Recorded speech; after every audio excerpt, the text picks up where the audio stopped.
Okay everyone, so this is the long-awaited Ebondrake Lair video, and it's pre-recorded because this dungeon is kind of difficult.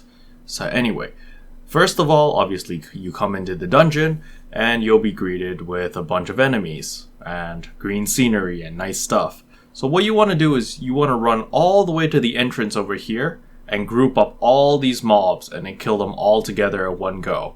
So I'm going to show you that right now. So you ignore these guys and you just run and group everyone together. When you group everyone together, that way you can just spam AoE attacks and kill them all. Obviously you can also kill them slowly, but we're really impatient and lazy, so we run and group up everything. And there, you can see this like entire Zerg wave coming. So you want to group up your entire Zerg wave over here and then AoE them all to death in one go. Something similar to what we're doing right now. You can see there's a lot of numbers, a lot of crits, it's pretty hectic. So once they're all dead, you come along and then you gotta fight your first boss. There's this couple over there. They're quite easy. So you just want to come here and then kill all the little zealots and scholars. So same concept, you group them all together, pow pow pow pow pow, and they all die. Okay, so once you've killed all the stuff, there's like a small dialogue where they're like blah blah blah blah blah, and you can just ignore them. So once they're ready, they'll jump down and then you can fight them. So you want to kill these two at relatively the same time, so you just group them up and just AoE the crap out of them. So once they start their stance shift, you basically want to get one as to, I think it's like 20-ish%. So you can see here, we get this guy to 25%, and then you want to switch off to the next guy. You want to switch to Mayan, or the girl over there, and get her also down to about 20%.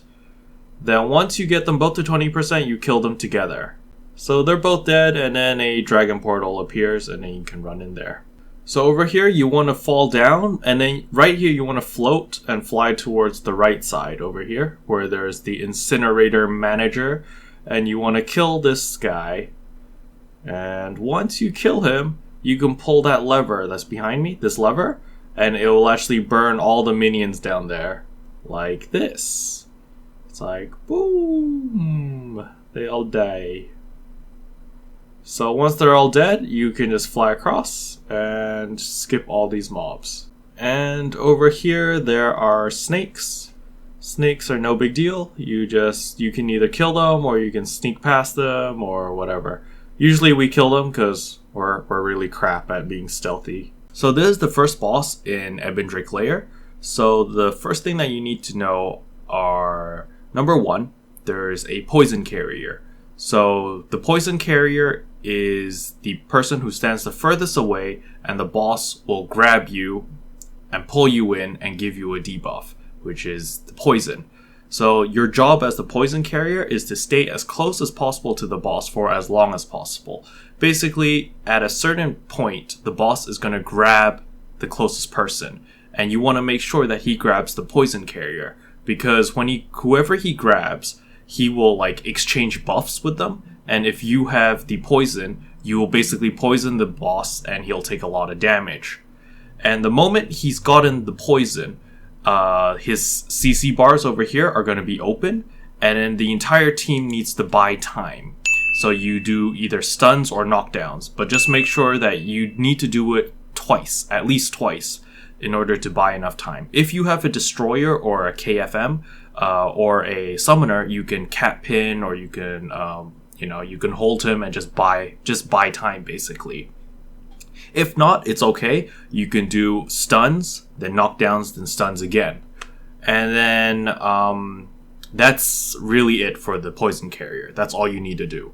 As for the second role, which are bomb carriers. So after the poison carrier has been given his debuff and he's like standing basically in front of the boss or tanking him or whatever, the other characters, whoever's standing furthest away, the next person is going to get a bomb.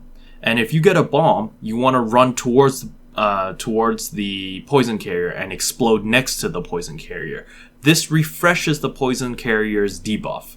And you need to refresh it, because if you don't refresh it, when the boss grabs the poison carrier, they're not gonna transfer the debuff to the boss. And basically the boss won't get poisoned, and then you need to do even more damage in a very short amount of time. And basically it's probably gonna be a wipe if you don't have enough damage. And that's about it, really. The mechanics are rather simple, you know. Furthest guy gets the debuff, runs in, stick to the boss. Preferably like the tank gets the poison buff and just sticks to the boss. And then everyone else just stand as far as you can, or like people with high mobility. And then whenever you get the bomb, you'll see like this big red circle around you. I'll show you here. So you can see in this clip right here, you can see that I've got this big red circle around me right now. This is because I'm a bomb carrier. So basically, once you see this big red circle spawn around you, you want to quickly get in to the poison carrier and blow up next to him. That way it refreshes their buff. So you can see here, I see this. I slingshot myself into like mortal danger. I get the explosion off, and then I think our Force Master saved me, but I still die anyway. But it's okay, because I did my job and I blew up in front of him. And now we'll fast forward some more. So here you can see that they're about to transfer the blood poison again. So once he does that, he'll shoot like a thing at someone. He'll grab someone. So in this case, he grabbed me. So now I have this poison thing, the blood whatever. So now it's blood poison, sorry. So once you have this means it's blood poison. But there's a 20-second cooldown on it, or 20-second timer on it. So it runs out after 20 seconds. In order to refresh this, you need the bombers to run towards you to explode, and it refreshes the entire buff. So you probably need to refresh it about like 2 times, I think, and then the boss will grab you. So now that I know that I have this debuff, I want to stay as close as possible to the boss. But you can see here that I basically just die instantly. So normally on the NA server or on the EU server, if you died like that, if the poison carrier died, chances are pretty high that you're gonna wipe. So basically once the poison carrier dies, the enrage timer will immediately start ticking down. So it's 5 minutes. And then once it starts ticking down, you've got 5 minutes to DPS on how much HP the boss had left. Luckily, the boss only had like 40 million HP when I died. So it wasn't too bad. Like 5 minutes for us is more than enough time. So we just pow pow pow and until he dies. And there we go. That's the first boss dead. So here is the next quote unquote mini boss, I guess, the Blighted Harpy. So Blighted Harpy is quite easy to kill. You can just raw DPS it. It's got 30 million health. And we just start. So you just raw DPS. There's only one thing that you do need to be careful about, and I'll let you guys see it in the video. So right here, you can see that this boss is doing a big, massive AoE. You need to iframe this, or else you will most likely die. So you can see here, it charges up, there's a long thing, and over here, once you get pulled in, you want to hold down F so you can do a backflip. You can see like all of my party, except for me, because I'm an idiot, did backflips. If you don't do a backflip, she's going to do this purple attack, which makes you dance. So basically, you can see that this guy's dancing, I'm dancing, that guy's dancing. So we dance, and then usually if you don't do a party iframe, you will just wipe. You'll just kill all the people that are dancing. So just make sure you iframe that, and then you can use your party iframes to protect yourself, or protect the rest of your party. So here, you get pulled in again, and you see, like, you need to backflip. You can't just tab, because it actually makes you dance. You want to avoid that purple thing that pulses out. You see that purple pulse? That when that thing hits you, you start dancing. So you want to backflip out, and you want to dodge this purple attack, or else you just keep dancing. And you can see here that I actually die because there's no party iframe, and you just die, instantly die, even though you were full HP. But luckily, one of our players knows how to play, and he basically solos it for us. So that's it for this boss. Let's move on. So come here. You see the Warlock. You don't need to kill the Thralls. The moment you kill the warlock, the thralls will die. And then you can go clockwise or counterclockwise, or you can split up into 2 teams. It doesn't matter. The point is that you need to kill all the warlocks. So here is the last warlock. Once we've killed him, then you'll get a nice cutscene. So, you know, the boss will be like, "Oh, I've been awakened. Wahaha." And you basically need to fight him. So this boss is rather difficult because it requires teamwork, which is very lacking on the Chinese server.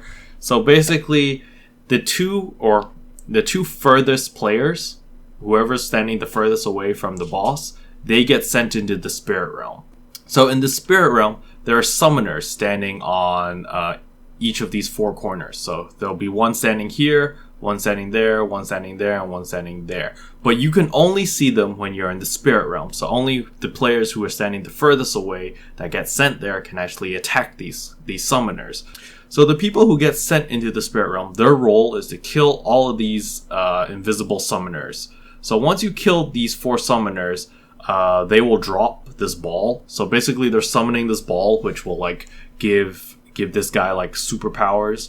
And once you kill the summoners, they'll drop that ball, and then the people that are not in the spirit realm will see this ball just like fall down and start floating towards the boss.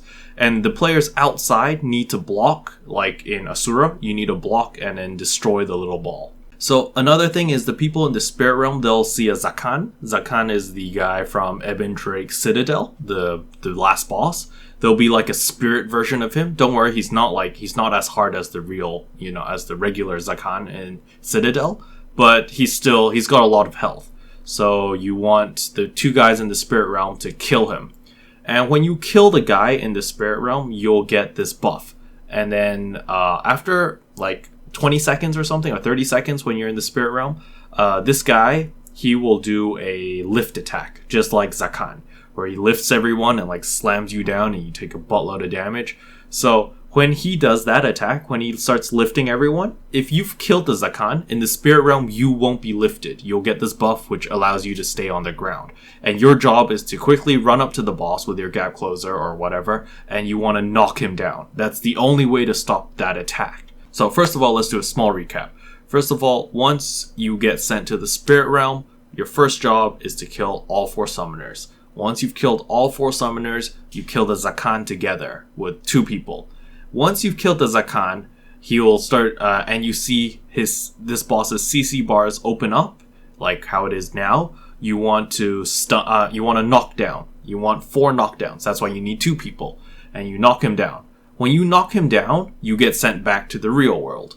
And then all of the players that are currently in the real world, they won't take damage for getting lifted up, and they won't get smashed down. Okay? So that's the role of the spirit people. So, the people who stand furthest away.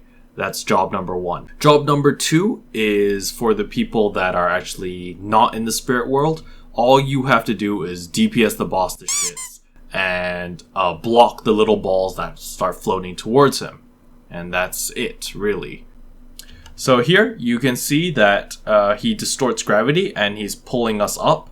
So the person that is in soul separation needs to knock him down, basically.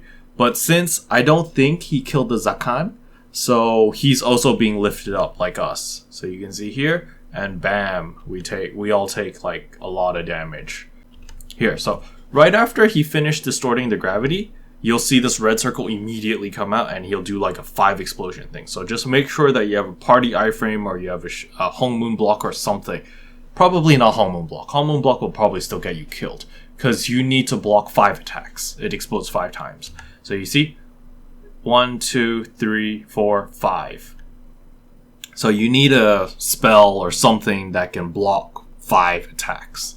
So for the gunner, for me, it's super easy. I press X and I'm immune to 5 attacks. But on other classes, I'm pretty sure it's probably harder. Okay, so this is our second attempt on trying to kill the boss. You can see at the beginning, you don't have to stun him like that, but I did anyway because I was like, why not? Free damage. You just get out of that circle. That's pretty easy. And you just, dodge the attacks at the very beginning. So, the beginning part is quite easy. You get his HP down pretty fast. So here he is. You knock him down, and then he'll do this AoE attack. So soon he's going to send someone to the spirit realm. So whoever wants to go into the spirit realm to kill the summoners and the Zakan, just get ready to stand as far as you can. Okay, so over here. So once you get the boss to 70% HP, he's going to jump to the middle. Like, doesn't matter where he is. Just so happens that he was in the middle already. So he's just going to jump in the middle like that right now and do this small red whirlwind attack. But once he does this, the next thing he's going to do is send you to the spirit realm. So just make sure that you have 2 people standing as far away as possible, preferably together, and he'll send them to the... he'll do soul separation. So we see here that he's charging up, and right now, you see, he casts soul separation on someone. So he'll cast it on the furthest player. It's always the furthest player. So he zapped that guy, the summoner over here, the Homeman 13 that was standing like way over here. So he's now in soul separation mode. But no one else stood next to him or close to him, so only one guy is in soul separation. So the guy in soul separation now, his job is to kill all the invisible summoners that are there, and behind me. And once he kills them, they'll drop the orbs. The orbs will start floating towards the boss. And then we, as the regular players, need to block the orb so that it doesn't get absorbed by the boss. The person who's still in the spirit realm also needs to kill a Zakan. Once he kills the Zakan, this boss, when he pulls us all up, we need to knock him down. And only the person in the spirit realm can knock him down. But in this case, we can't do that because we only have one person who can't have 4 knockdowns. So that sucks. So you can see here, the summoner killed one of the guys and the demonic energy bomb rips through time and space and appears. So it's over there. You can see it's floating over there, and I look over there. So I start running over to it, and I wanted to block it, but the Force Master froze me, so I couldn't use my block, and it gets absorbed. And you see, he distorts gravity and grabs all of us up, but because the summoner didn't knock him down, and the summoner probably didn't kill Zakan, so we're all going to take a lot of damage, as you can see right here. Boom. You see, instantly, all of us took a buttload of damage. So we're back here, and then immediately right after that, he's going to do a 5 explosion attack. So here again, 1, 2, 3, 4, 5. So that either kills everyone or you use a party iframe or something. So you see here, he distorts gravity again, slams everyone to the ground, and he's going to explode 5 times. 1, 2, 3, 4, 5. And, you know, I screwed up because I didn't have my X or my shield. So I died. Yeah, so you can see that people started rage quitting and we don't actually finish the boss. But the mechanics are quite easy, so I'm going to review it again. Okay, to recap this boss. So there are 2 roles. Basically, the main role is the people that stand furthest away and get sent to the spirit realm. When you get sent to the spirit realm, you have 2 jobs. First of all is to kill all 4 summoners, which are standing in these positions, 1, 2, 3, and 4. Once you kill those 4 summoners, they'll drop balls, and then the balls will start floating towards the boss, where the people that are not in the spirit realm, they can actually see them. And then, once you killed all 4 summoners, your next objective is to kill Zakan. There's a Zakan inside the spirit realm, and he's not that strong. So basically, you need to kill him as well. So by killing the Zakan, you get a buff where you can't get lifted up by his gravity thing, and then your next thing is to knock him down. Once his CC bars open up, you want to knock him down so that his gravity attack doesn't do any damage to your team. And then once you've knocked him down, he will also do once he gets back up, he'll do a 5 explosion attack. So just be ready for that. Make sure that you have a party buff or you have a team iframe or something that will block 5 attacks. And that's it really. It's just rinse and repeat. One time at 70% when the boss is at 70% and another time when the boss is at 30%. And that's it. That's role 1. Role 2 is the people that are regular that don't go into the spirit realm. So people that don't go into the spirit realm, all you need to do is raw DPS the boss. And then when the little orbs start floating towards you, you want to block them so that he doesn't absorb it. And that's it. It's only 2 mechanics, but one mechanic is very important, is getting sent into the spirit realm. Just make sure that at 70% that 2 people go in, and at 30% another 2 people go in. Make sure that the people that go in are not the same unless you guys are really slow or you have like a low DPS party, because you can only go into the spirit realm once normally. When you come back out of the spirit realm by knocking the boss down, there's a debuff timer. There's like I think it's like 30 seconds or 20 seconds where you cannot go back into the spirit realm again. So just make sure that either that timer, that debuff has run out before going in again, or else you'll just die instantly, or you send another 2 people to go in, like a different person. And that's about it for this boss. It's kind of simple. But yeah, you just need everyone in the party to know what they're doing. And that's that. Okay. I hope that this guide helps a little bit. I'm gonna make it slightly more condensed, and it doesn't go over every fine detail, but it just gives you the general idea on how to do this dungeon. If you want a more detailed guide, you can check Aeon's channel. I'll put his video in the link in the description below, and you can check out his video. It's much longer. It's about like 30 minutes, but it goes through every detail, and it's very, very specific, and the breakdown of his videos are amazing. My video is more for just a general idea on how to do the dungeon. If you need specifics, again, please check out his channel. Anyway, I'll see you guys next time. Bye-bye. What can I say except you're welcome for the heals, the boosts, the